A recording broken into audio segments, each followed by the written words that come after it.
We are delivering today the iPad, the new iMac, the iPod, iPhoto, MacBook Air, iTunes. It's a revolutionary mobile. He's one of the most creative and daring CEOs. A global icon who has shaped the worlds of technology and media. His products are adored by millions. The company he started in a garage is worth more than $200 billion today. It's an incredible talent he has for getting people to hear what he says and get excited about it. For over 30 years, computers, music, movies, and mobile phones have all been transformed by Apple's Steve Jobs. He's been called a brilliant visionary. He's the Thomas Edison of our time. And an egocentric bully. He drove them overly hard at certain times. Some of them just wound up just quitting in disgust. Some of them wound up saying they'd never work for Steve again. Few executives in history have suffered such painful setbacks. It looked like Jobs was washed up and was a total has-been. Or as much success. Steve, I love you! And Steve came back and began what I think is the greatest turnaround in the history of corporate. One of the challenges of understanding Steve Jobs is that he has a different operating system from mere mortals. So mere mortals trying to understand what goes on in Steve Jobs' brain, it would be like explaining to a fish what it is to fly. Yeah, he's a fascinating bundle of contradictions. So influential, yet so secretive. He's incomparable. There's no one like him. A very remarkable man, extremely smart. A spellbinding, mesmerizing leader of people. Jobs went from having nearly blown this amazing fortune and bankrupted himself to rising as a billionaire with a brilliant future. Jobs' rise to technology superstar propelled him into the public eye at a young age. What a computer is to me is it's the most remarkable tool that we've ever come up with.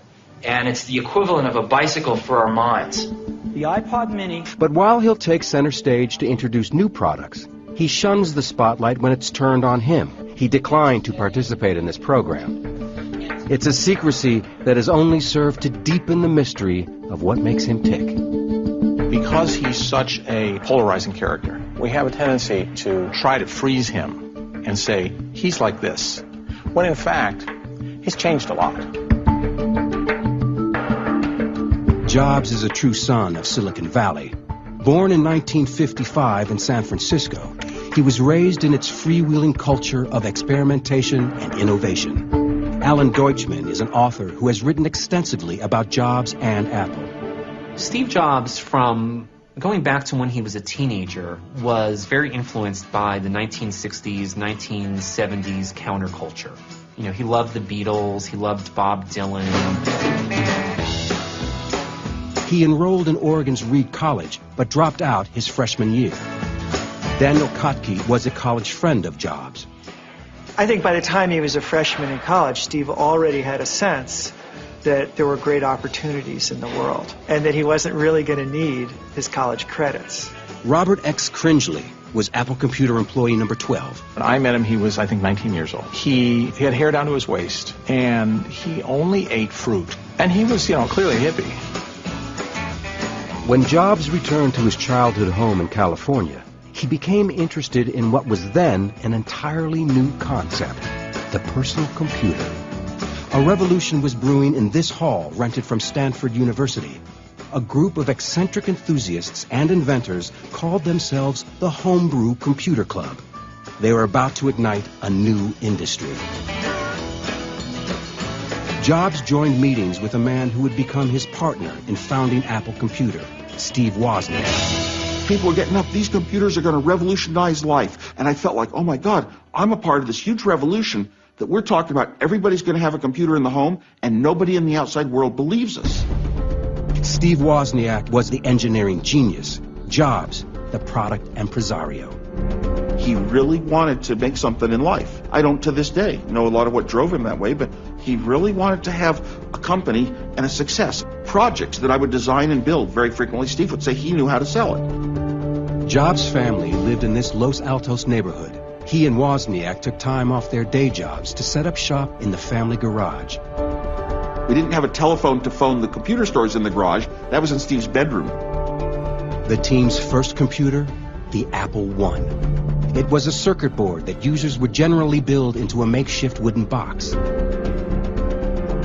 As the tech industry in Silicon Valley took off, Jobs saw opportunity.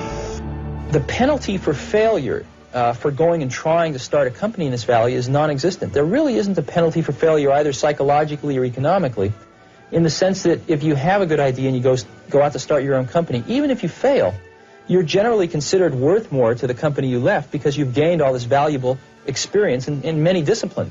To bring their ideas to life, the Apple team needed capital. Jobs convinced angel investor Mike Markkula to invest around $90,000 and a line of credit in the fledgling company. In exchange, Markkula got 1/3 ownership and started a 20-year career with Apple Computer. It was exactly what they needed to create their new computer, the Apple II. It became the first highly successful, mass-produced personal computer. What was revolutionary about the Apple II was its use of color, the fact it had a built-in keyboard, and it was the first one to look like a consumer device. And so it was a huge success. You know, it was astounding success right from the beginning. At 23, Jobs and the Apple team were soon making more money than they knew what to do with. Steve came to me one day and he said, "You realize our stock is worth more than our parents have made in their lifetime." I was stunned. What the heck? How can you have so much? And then 6 months later, you have 10 times more. They were the stars of Silicon Valley and the cover boys for a new industry. Michael Moritz is a former Time magazine reporter and a legendary Silicon Valley venture capitalist. Inevitably, these companies aren't really companies at the beginning. They're a product. The next question was, where do they go from here? Steve was always worried about competition from companies like IBM and everybody else in the world, and how are we going to avoid them? And you've got to stay out in the technology lead. There's always that sense of anxiety and tension associated with the question, how can we possibly follow this? In 1979, after a stock deal worth an undisclosed amount, Steve Jobs was allowed access to what was known as the treasure trove of Silicon Valley. It was Xerox PARC, the company's famed research and development laboratory. Jobs and his team saw the future here, the way computers would be used, including the use of graphics and a small device that had not yet been revealed to the outside world, a mouse. He saw it, and he was just blown away. He thought, well, this is the future of computing. So he went back to Apple and grabbed people who he worked with there and said, you know, you've got to see this. And you'd see 2 programs at once, and I was stunned. And you'd see 3 programs at once, and I thought, oh my God, once you have this machine, you're never going to want to go back. It's a one-way door. Your computers are going to be this way, and you'll never go back. Leander Caney is the editor of the blog Cult of Mac and the author of the book Inside Steve's Brain. Xerox had invented the entire paradigm of modern computing, but they had no idea what they were sitting on. But Jobs did. He wanted to bring the graphical user interface to Apple Computer. But first, he had to deal with a power shift going on inside Apple. Although Jobs was the founder and creative force of Apple, the Apple board of directors wanted an experienced executive to be president of the company.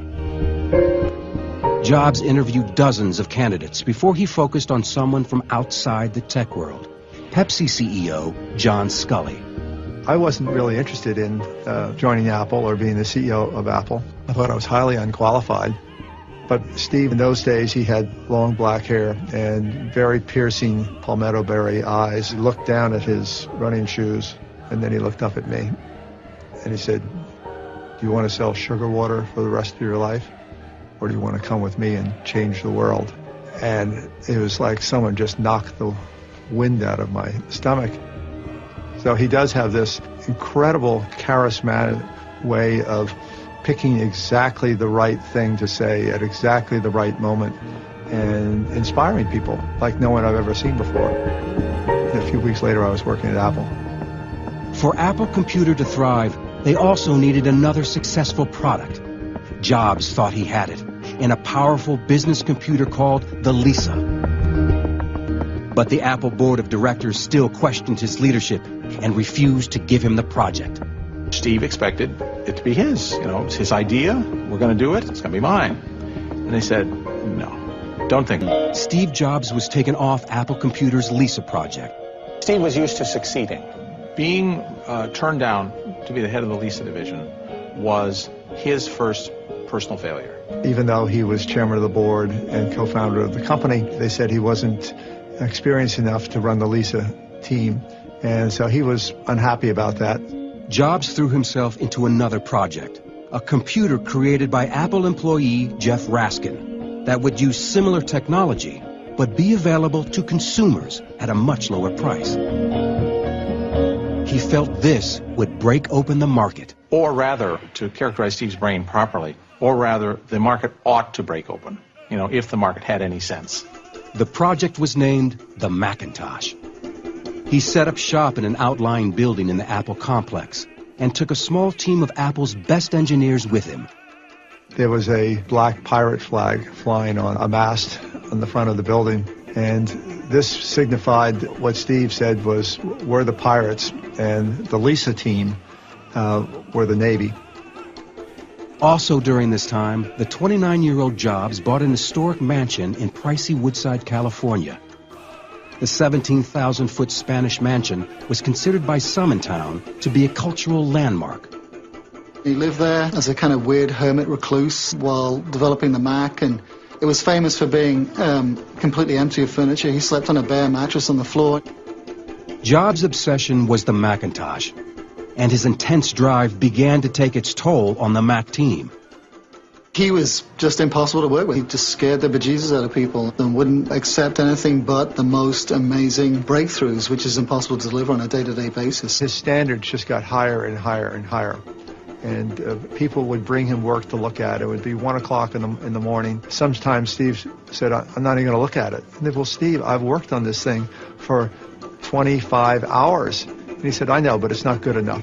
You know, go back and work on it some more. Some of them just wound up just quitting in disgust. Some of them wound up saying they'd never work for Steve again. They just couldn't. Guy Kawasaki was the software evangelist on the original Mac and is now a Silicon Valley entrepreneur and venture capitalist. Like 60 seconds after I saw the demo of Macintosh, it was so cool. Angels started to sing. I mean, it was a beautiful experience. When you saw Macintosh for the first time, you have to put yourself back. It's 25 years ago now. That was a religious experience. This was supposed to be the computer that tamed the complexity of everything associated with the world of computing to make it available, as Steve would say, for mere mortals. It was a giant step into the future. It was extraordinary. What it wasn't was particularly useful, but that didn't matter. The computer was beautiful, but had limited functionality. For the Macintosh to succeed, Jobs needed great software. He turned to another industry prodigy, Bill Gates. In the lead-up to the Mac launch, the two pioneers appeared together at an Apple event.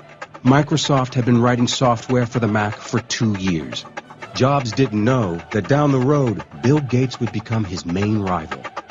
For Jobs, the enemy was IBM, and a PC that was taking over the market. Will Big Blue dominate the entire computer industry? The entire information age? Was George Orwell right? Today we celebrate the first glorious anniversary of the information. Jobs, the underdog, took aim at the giant with a spellbinding commercial. Everybody who was around at the time remembers the most memorable moment of the launch of the Macintosh, being the Ridley Scott commercial.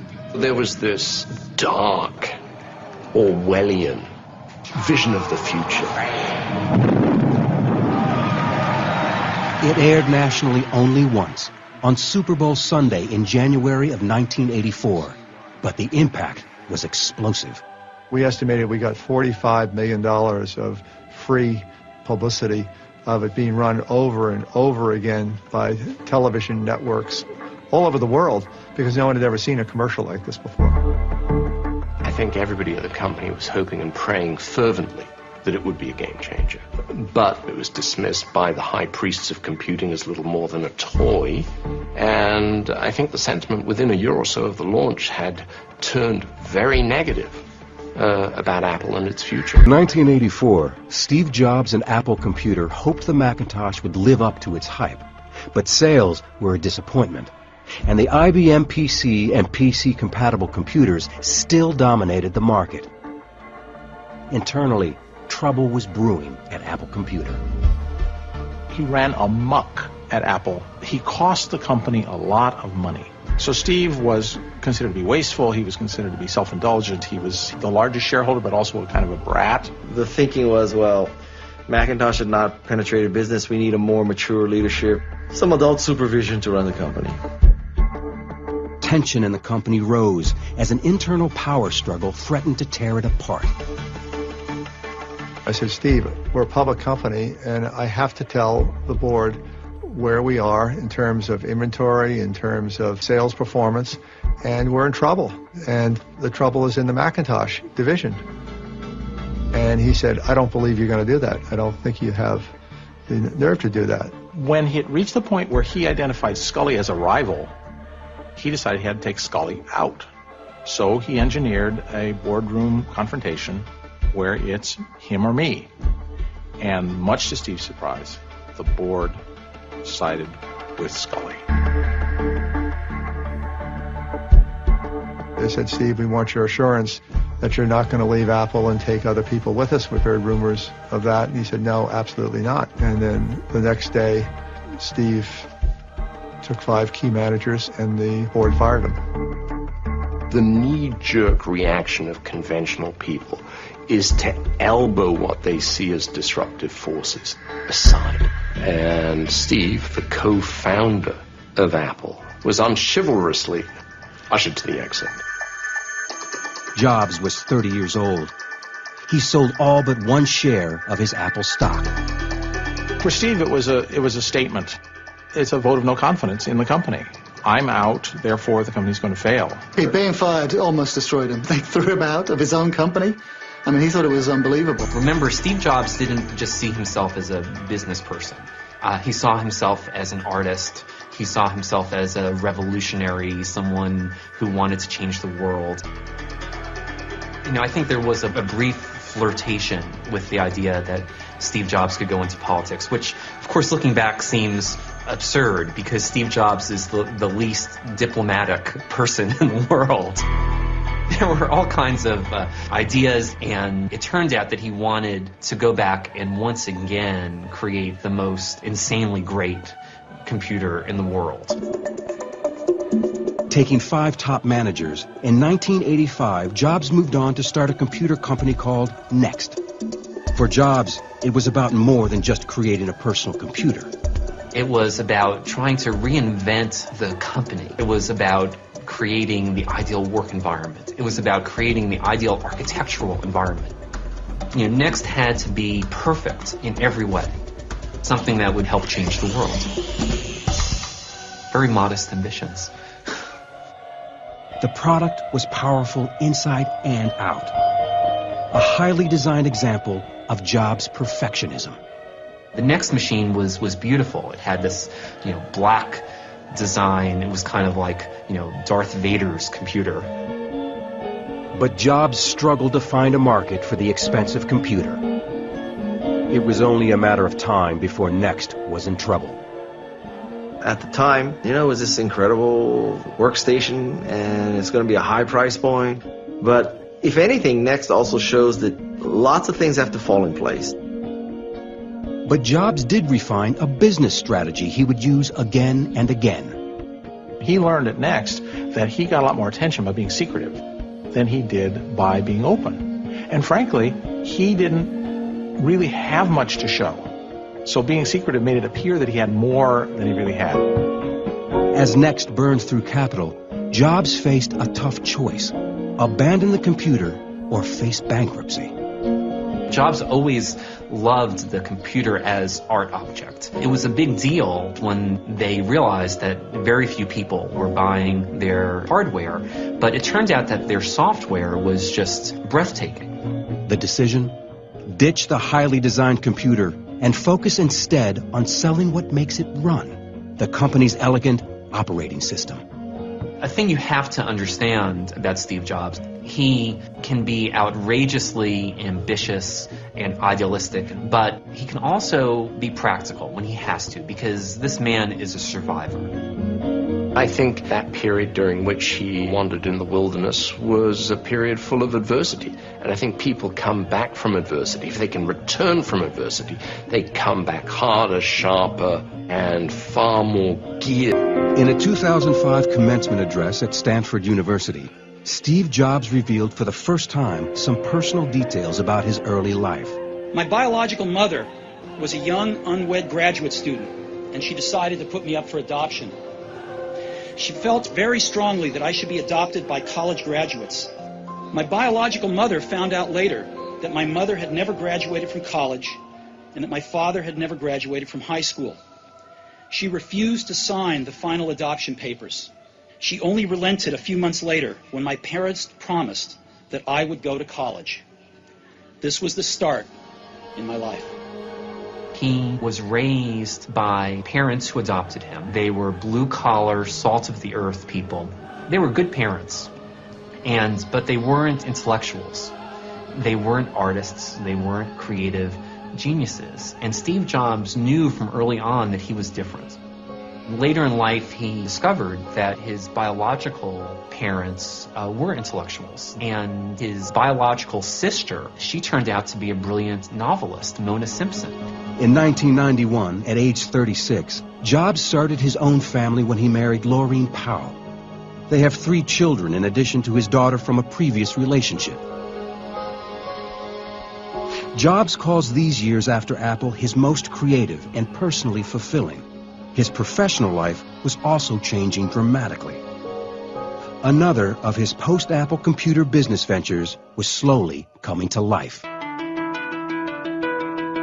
Right after his ouster from Apple, Jobs bought a company from Lucasfilms that would become a household name. This little animation company called Pixar. He'd always sort of admired Hollywood, from afar. Oh, I'd like to be a part of that somehow. They hired an animator from Disney named John Lasseter, and they started making these very amusing 1-2 minute films. It was kind of like a demo. Well, it turns out that the films were wonderful, and not just from a technical standpoint, but creatively. In fact, the Pixar team had much bigger ambitions. The creation of a full-length, fully computer-animated feature film. Their technology was now powerful enough to make it a possibility, and Hollywood was interested. Pixar made a deal with Disney to work together to make Toy Story. I actually had made the deal with him at the time. This is a gutsy guy. He came into the movie business. His instincts were impeccable. Put his money up, his own personal money. He was on the line. In the decade after he left Apple, Steve Jobs nearly spent through his entire fortune. He nearly blew it all on both Next and Pixar, 2 struggling startups that were just losing money at an alarming rate. In 1995, Jobs' investment in Pixar was about to pay off in a big way. Toy Story, Pixar's first feature film, was a blockbuster. I am Buzz Lightyear. I come in peace. Oh, I'm so glad you're not a dinosaur! It earned $356 million worldwide and became 1995's highest-grossing U.S. movie. Pixar, which really created probably the most successful genre in the movie business today, which is CG animation. It was an enormous success, and based on the incredible performance of Toy Story, Pixar was able to go public, which wound up making Steve Jobs a billionaire. It had been 10 years since he'd been fired from Apple, and the drama and turmoil at the company continued to get worse. In a 1996 interview for the PBS series Triumph of the Nerds, Jobs' wounds were still apparent.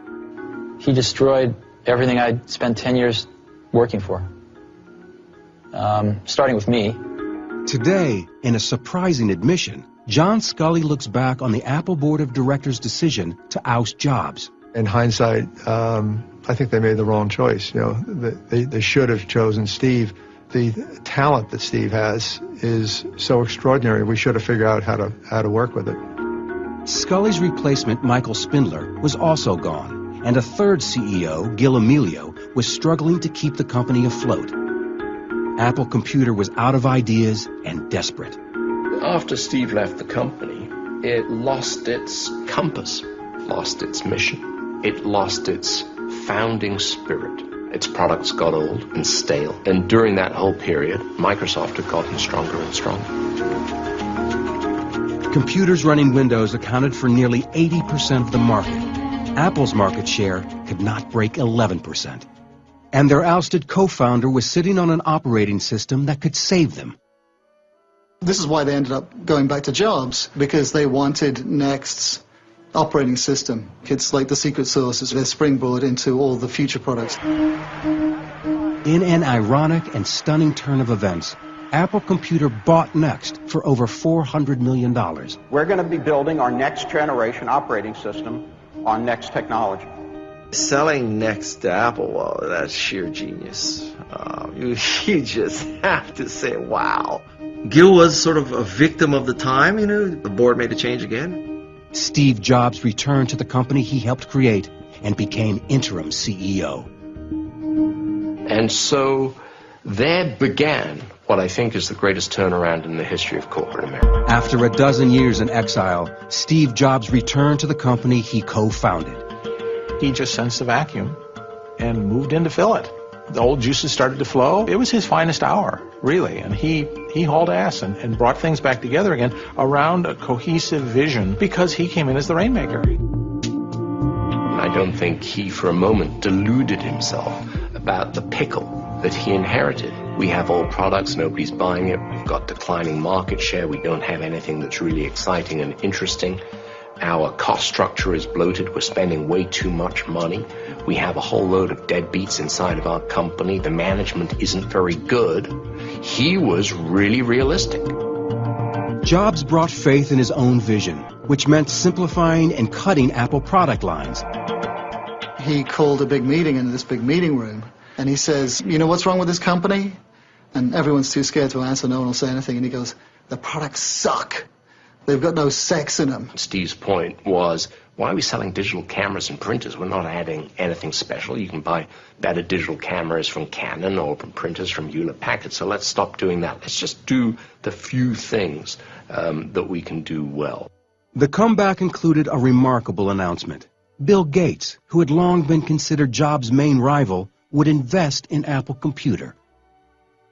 Microsoft invested $150 million in Apple to help save the day. That must have been the low point for Apple. I happen to have a special guest with me today via satellite downlink. And if we could get him up on the stage right now.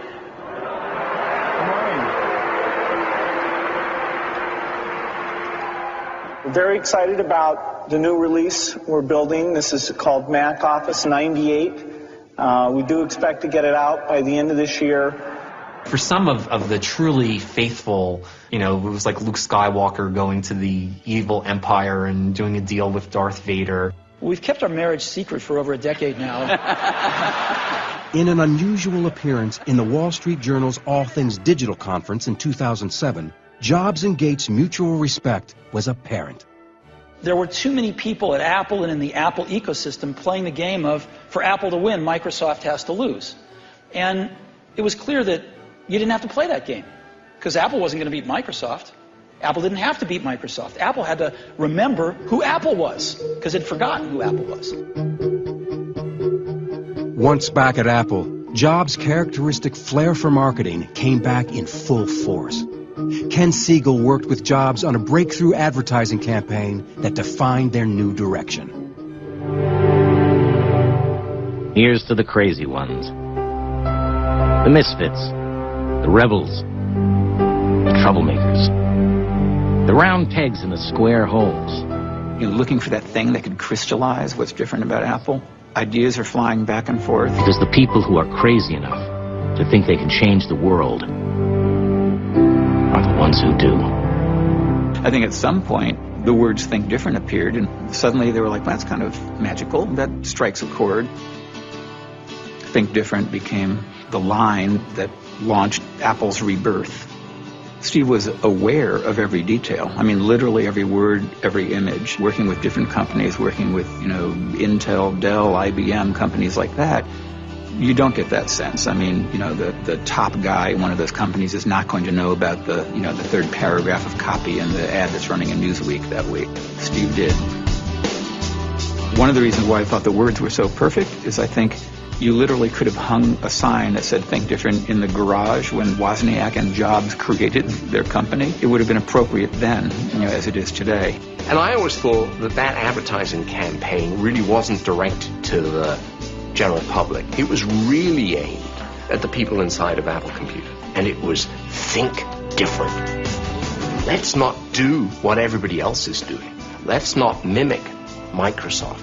Let's not chase IBM.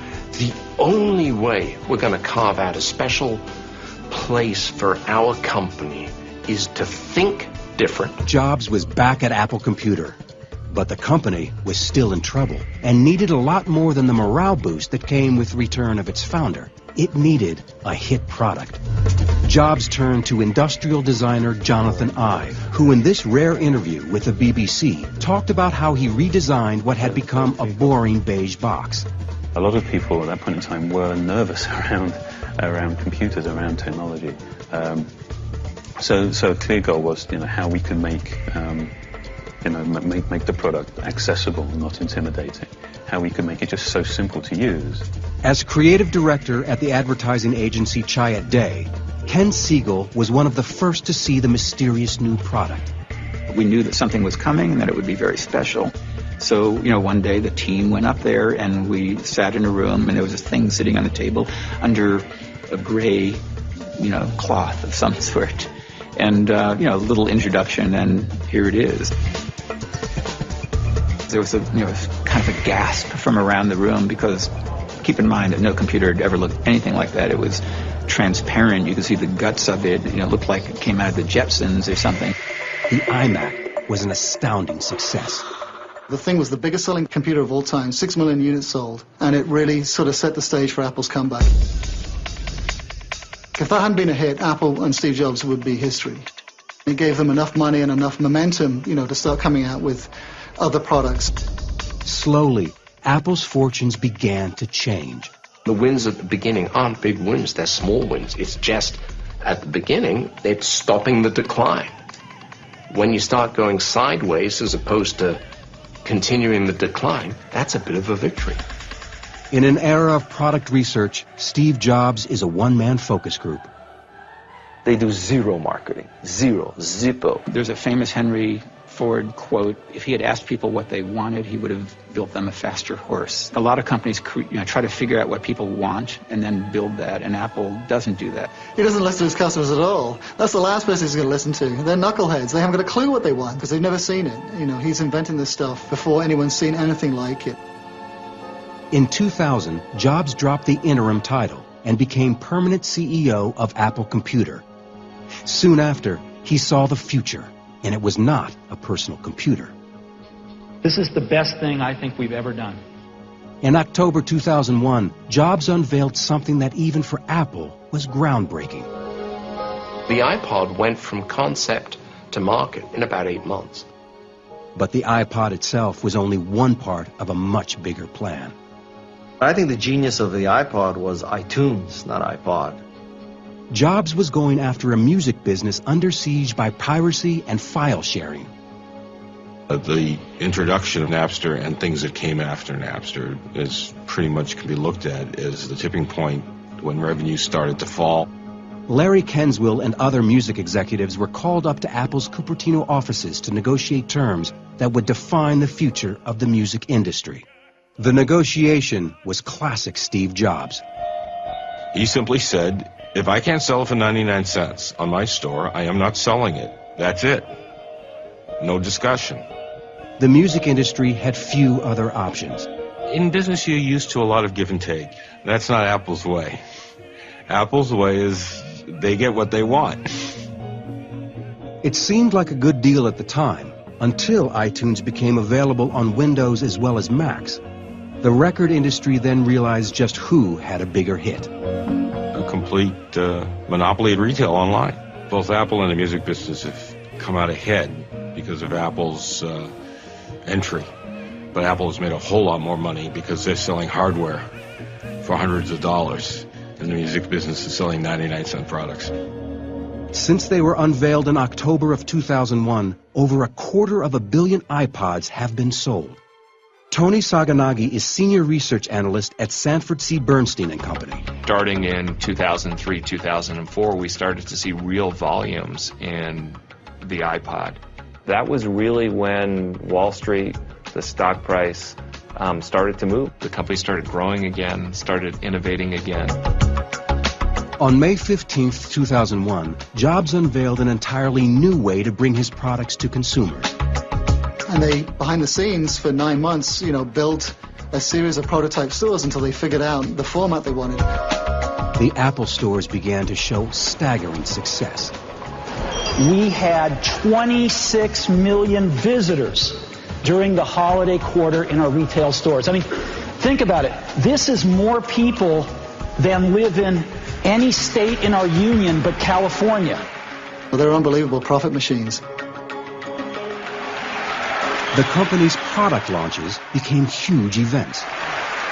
Anticipation and speculation grew to a fever pitch with every new product, much of it due to the showmanship of its leader. Good morning and welcome to Macworld. We've got a lot of great stuff for you today. He likes being the center of attention. He likes running the show. He's a big rehearser. Being a hippie, you wouldn't guess it. You would say, oh, he goes up and wings it. Forget it. There is nothing winged here. We went into the holiday quarter with the best lineup of music players on the planet. If you're an Apple product manager and Steve is going to introduce your product, the prior 3 months to that day, your life is hell. And it's only going to be 10 seconds. For that 10 seconds, you're going to sweat blood for those 10 seconds. It's the new iPod Nano. It's a perfect match because he's a showman who can really introduce a product, and he has great products to introduce. You can be a great showman and have a piece of crap and fail. You could also have a great product and be a lousy show person and also fail. He's both. He's got the engineering behind him, and he's got the ability to do it. We believe that the personal computer is undergoing a rapid evolution to be the center of our digital lives, and we have never been more excited about this stuff. Jobs' signature approach is known as the reality distortion field. You just want to believe everything the man says. It's an incredible talent he has for getting people to hear what he says and get excited about it. The reality distortion field is when he's in this sort of Svengali role where he says, and it only costs $1,800, and people applaud.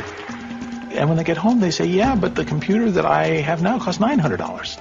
Why is it good that it only costs $1,800? And worse still, why did I buy one on the way out? You're not talking about numbers. You're not talking about, anything rational. You're talking about emotion.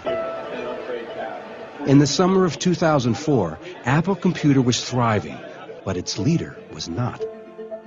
Just over a month after he appeared on stage at this Apple event, Jobs sent a shocking email to his employees. He revealed he had been diagnosed with what he said was a treatable form of pancreatic cancer. He wrote that he underwent successful surgery for the deadly disease and expected a full recovery. When he returned to work a month later, questions remained about what his mysterious illness would mean for Apple's future. A frightening health scare, Steve Jobs was back on stage for one of the most important launches in Apple's history. It was a product Apple had been secretly developing for years. It's a revolutionary mobile phone. iPhone, who would have thought, huh? Somebody had said to me, Apple's going to just take over the smartphone segment, and it's going to do it with a phone that 20% of the time is going to drop your call, and it's never going to last a day. I would have said, wow, you've got to be kidding me. But they did it. There was so much buzz about that. That was estimated to be worth $400 million. That's all you could read about from October through to January. But there wasn't a goat farmer in Afghanistan that hadn't heard about the iPhone. Steve, I love you! No one had any idea that Apple was going to change the game in the way that it did once again with the iPhone. It was far more than a phone. This is handheld computing. In the midst of all the success, Jobs had to handle a federal investigation regarding irregularities in granting stock options. He apologized to shareholders after an investigation found that he had been aware of backdating the options. The lawsuit was settled when Jobs and Apple executives agreed to a $14 million settlement. 2 Apple executives were indicted, but Jobs escaped unscathed. Then, at an iPhone event in June of 2008, Jobs' appearance had dramatically changed. He was noticeably thinner and frail. Speculation spread that the cancer he was treated for 4 years earlier had returned. Apple simply said his appearance was the result of a common bug, and on October 14th, Jobs jokingly shrugged off the rumors. But then, for the first time since he came back to Apple, the company announced that Jobs would not appear at Macworld.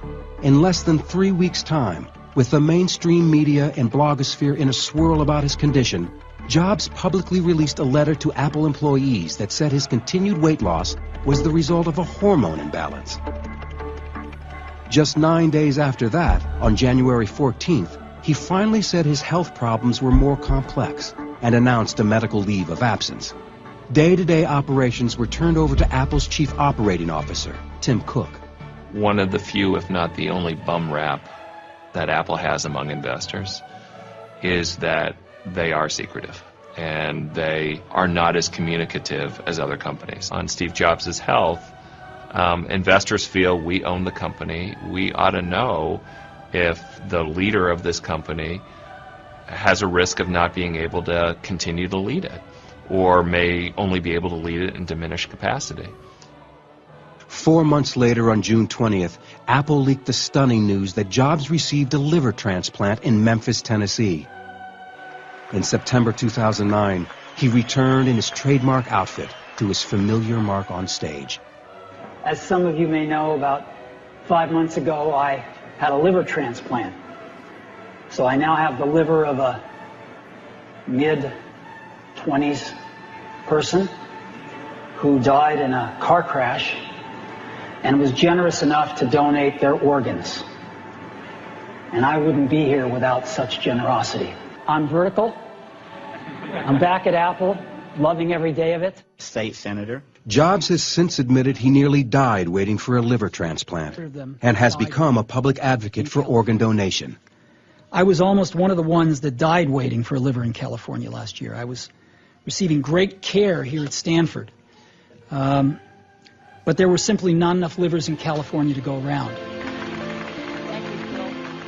Not even a dreadful illness could sideline the recovering Jobs from another insanely hyped product launch.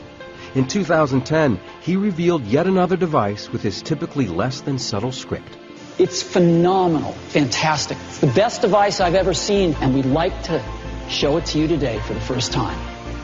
And we call it the iPad. The post-PC era has begun, and Steve Jobs has already grabbed the lead. In a sign of the shifting tension between tech giants, a fierce battle is developing between Google and Apple. Google is moving into the mobile market. Sales of new phones with their Android operating system have surged past the iPhone. Despite all the cutthroat competition, Steve Jobs' place in history is secure. Looking back at the 2005 Stanford graduation, Jobs gave what some now consider to be one of the best commencement addresses of all time. Don't let the noise of others' opinions drown out your own inner voice. And most important, have the courage to follow your heart and intuition. They somehow already know what you truly want to become. Everything else is secondary. Ever a child of the 60s, he signed off with words from a favorite source, the Whole Earth Catalog. Stay hungry, stay foolish.